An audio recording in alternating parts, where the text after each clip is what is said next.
ससुराल में हुई नोटबंदी।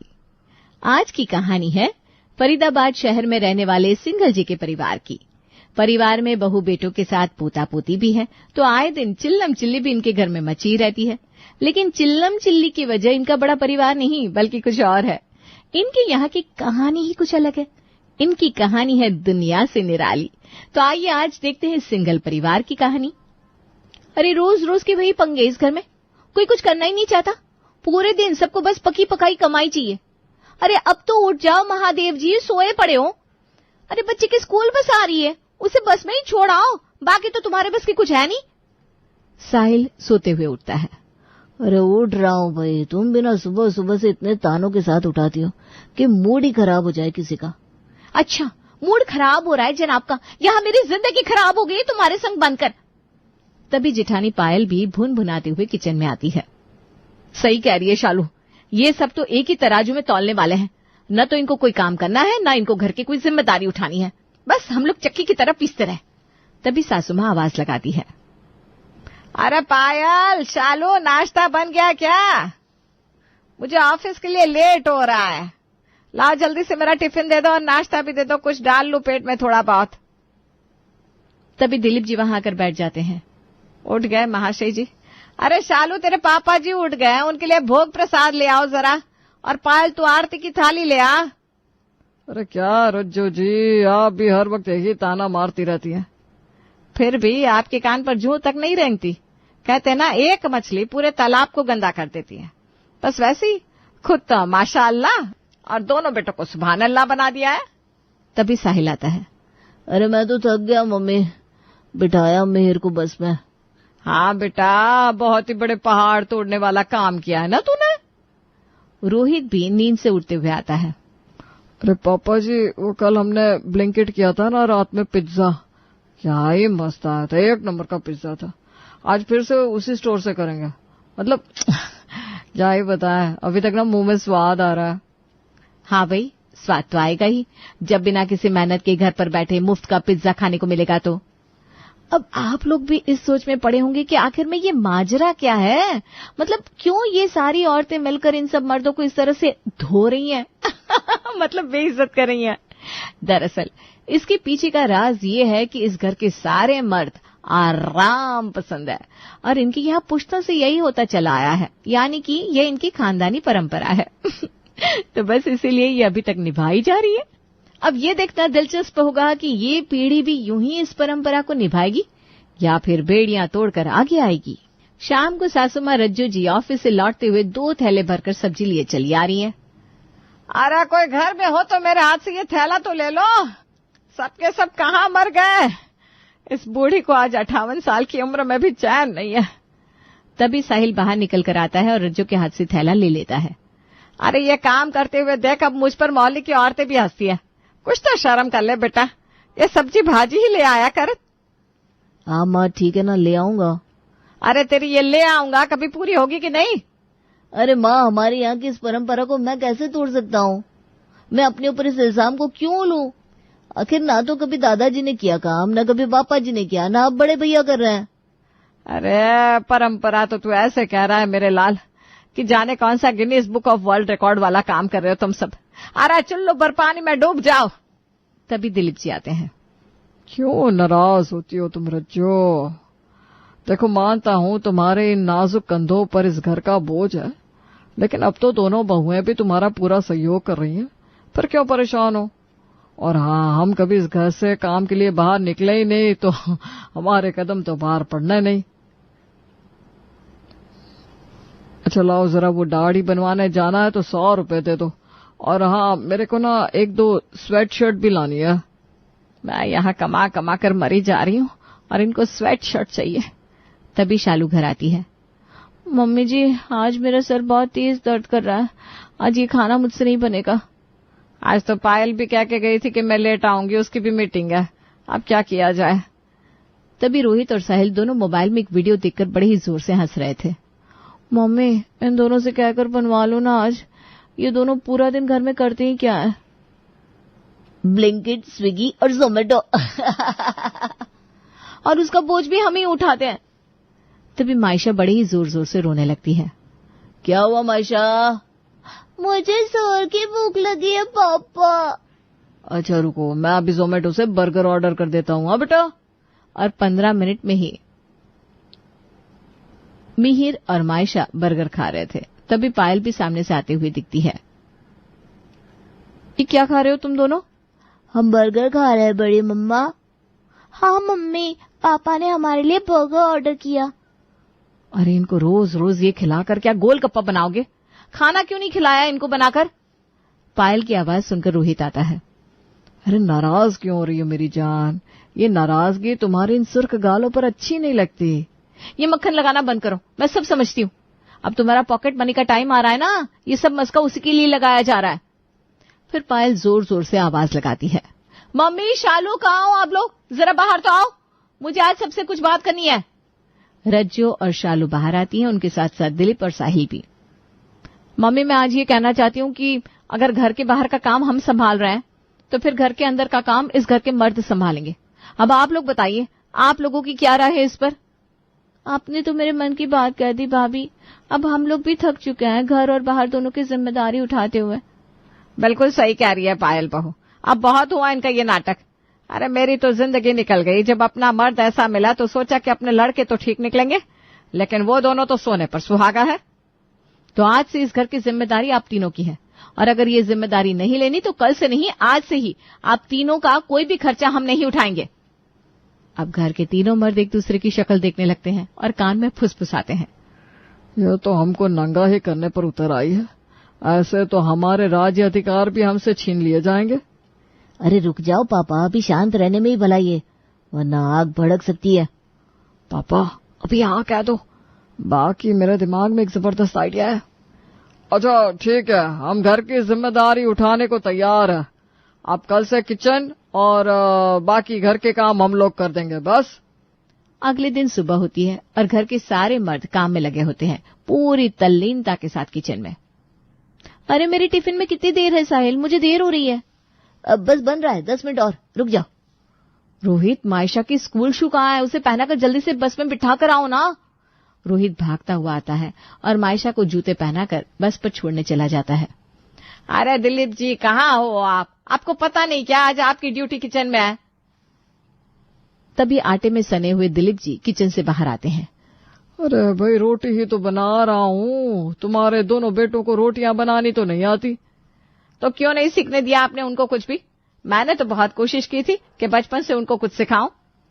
जैसे तैसे करके घर के तीनों मर्द तीनों औरतों और दोनों बच्चों को तैयार करके भेज देते हैं, और उसके बाद अब तीनों सोफे पर बेहाल से ढले हुए थे। पापा मेरे बस की ना ही है घर के काम। हाँ पापा, सच में ऐसे कैसे चलेगा? अरे तुम लोग बड़े ही कच्चे खिलाड़ी हो। मुझे देखो और कुछ सीखो, कैसे तुम्हारी माँ की कमाई पर 35 साल से राज्य किए जा रहा हूँ। तभी काम वाली बाई कमला आती है। भाई साहब, आज आप तीनों ऐसे सुस्त राम की तरह बेहाल क्यों पड़े हो? रोज तो बड़े खुश नजर आते हो, ऐसा लग रहा है जैसे किसी ने लूट लिया हो। चलो भी, मेरे को क्या है, मैं तो अपने बर्तन मांजती है। तीनों लोग कुछ नहीं बोलते, बस एक दूसरे की तरफ देखते हैं। जैसे ही कमला किचन में जाती है वो चीखती है। अरे बाबा, ये क्या किया है साहब? इतना बर्तन! हे भगवान, इतना बर्तन तो मेम साहब पूरे हफ्ते में निकालती है। आज किचन की हालत देखकर समझ में आ रहा है, आज आप लोगों ने अपना टैलेंट इस रसोई में दिखाया है ना। भाई मैं नहीं करेगी बर्तन। ये क्या ही हालत है रसोई की? कितना बर्तन है, कितना खाना फैलाया है। ऐसा लग रहा है फेंक फेंक के खाना बनाया है तुम लोगों ने। मैं जाती है भाई। ये कहकर कमला चली जाती है। अरे सुनो तो सही कमला दीदी। अरे कमला दीदी सुनो तो सही, ये बर्तन हम कैसे करेंगे? पर कमला कुछ नहीं सुनती। अब तीनों बैठकर बर्तन घिसते हैं। तभी पायल की एंट्री होती है। क्या हुआ भाई, आप लोग बर्तन क्यों साफ कर रहे हो? कमला ने मना कर दिया, वो नहीं आएगी अब। तभी रज्जू और शालू भी आ जाते हैं। और अब ये कमला कहाँ चली गई? आज आई क्यों नहीं? अब कमला नहीं आएगी कभी। क्या मतलब? कमला भगवान को प्यारी हो गई? अरे बहू, वो हमारे घर नहीं आएगी, बाकी सबके घर जाएगी। मना कर दिया उसे आने से इतने बर्तन देखकर। कोई बात नहीं, साफ कर लो आराम से बैठकर, और उसके बाद शाम के खाने की तैयारी भी जल्दी से करना, बड़े जोरों की भूख लगी है। तभी साहिल बोलता है, भूख तो मुझे भी बड़े जोरों की लग रही है ये बर्तन साफ करते करते। हाँ साहिल सही कह रहा है। अच्छा चल स्विगी कर लेते हैं, उसका कूपन भी मेरे पास पड़ा है। अच्छा जी, स्विगी क्या बातों से होता है? कल ही हम लोगों ने डिसाइड कर लिया था कि आप लोगों को महीने के हिसाब से सैलरी मिलेगी, तो अब ये हसीन ख्वाब सजाना छोड़ दो। क्या? ये तो हमको पता ही नहीं था। क्यों, तुम दोनों को पता था क्या?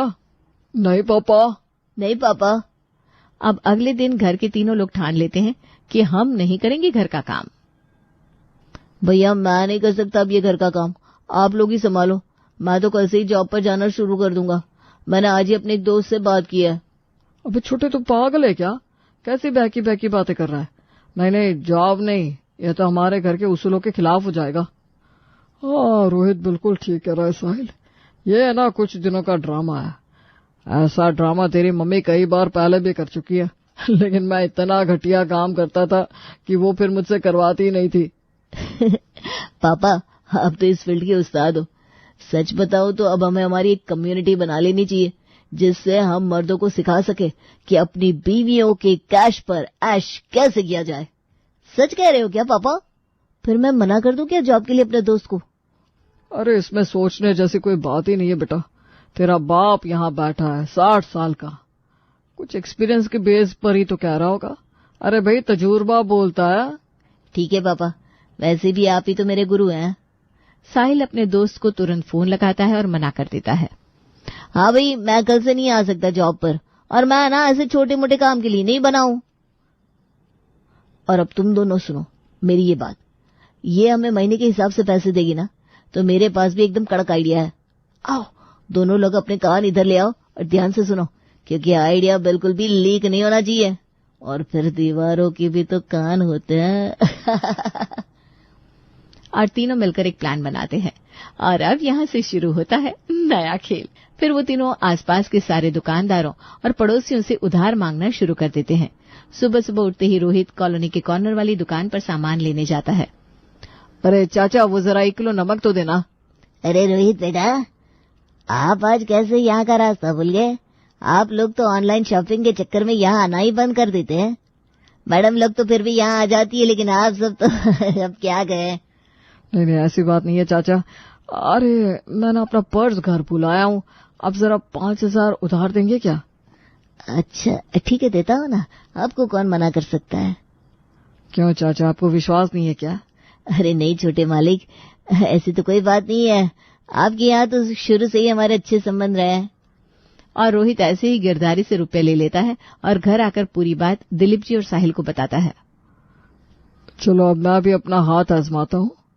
अब दिलीप जी अपने पड़ोसी मिश्रा जी का दरवाजा खटखटाते हैं। अरे मिश्रा जी कैसे हैं आप? भाई साहब आपके कदम आज कैसे हमारे घर की तरफ मुड़ गए? अब क्या बताएं मिश्रा जी, घर से निकलने का वक्त ही नहीं मिलता, इतनी व्यस्तता रहती है कि कुछ पूछिए मत। आइए अंदर आइए। भाई साहब चाय पीते हैं ना आप? दिलीप जी अंदर चले जाते हैं और चाय का आनंद लेते हैं। अच्छा मिश्रा जी, मैं ये कह रहा था कि मुझे ना जरा 8000 रुपये की जरूरत है, मतलब अगर आपको कोई परेशानी ना हो तो। अरे क्या बात कर रहे भाई साहब, कोई मना कर सकता है क्या?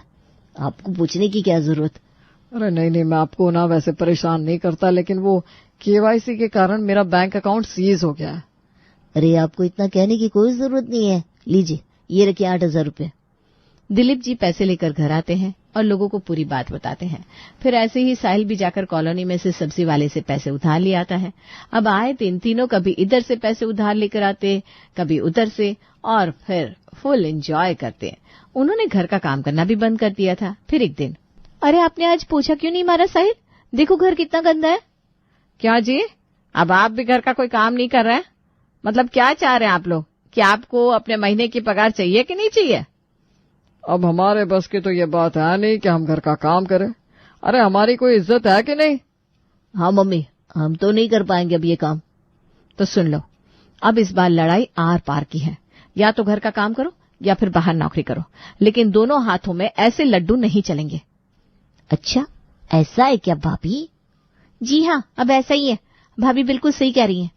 तभी दरवाजे की घंटी बजती है और शालू जाकर दरवाजा खोलती है। सामने गिरधारी खड़ा था। क्या हुआ गिरधारी अंकल, आप यहाँ अचानक कैसे?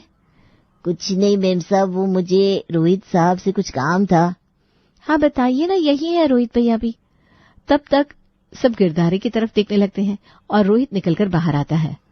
रोहित गिरधारी को आंख मारकर जाने के लिए इशारा करता है, लेकिन पायल देख लेती है।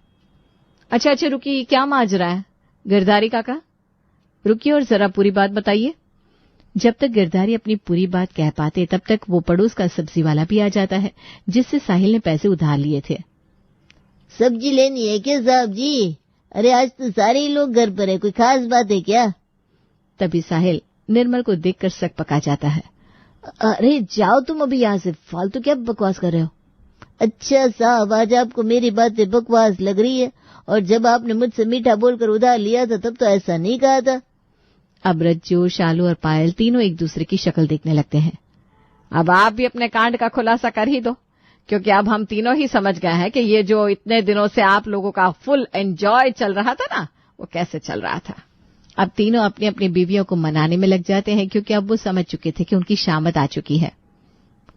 जब तक रहेगा समोसे में आलू, तब तक रहेगी तू मेरी शालू।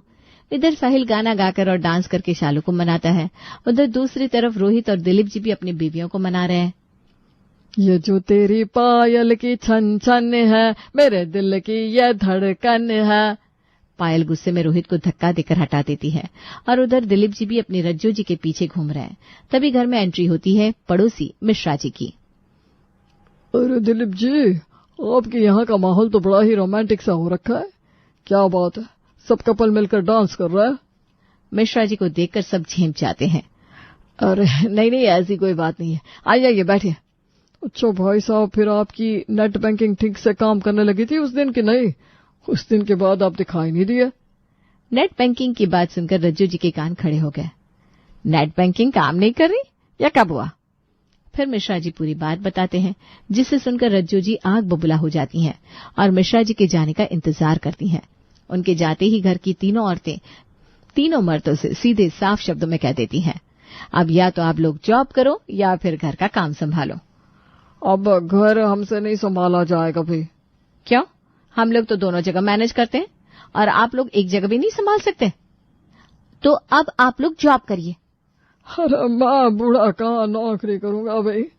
तो आप घर संभालिए और आपके दोनों बेटे जॉब करने जाएंगे, और यही आखिरी फैसला है। अगर ऐसा नहीं करेंगे तो एक पैसे की उम्मीद भी अब हम तीनों से नहीं करना, क्योंकि अति हर चीज की बुरी होती है, जो आप लोग कर भी चुके हैं। इसलिए अब कल से सब अपने काम पर लग जाइए। फिर क्या, अगले दिन से रोहित और साहिल जॉब पर जाने लगते हैं और दिलीप जी घर और बच्चों को संभालते हैं।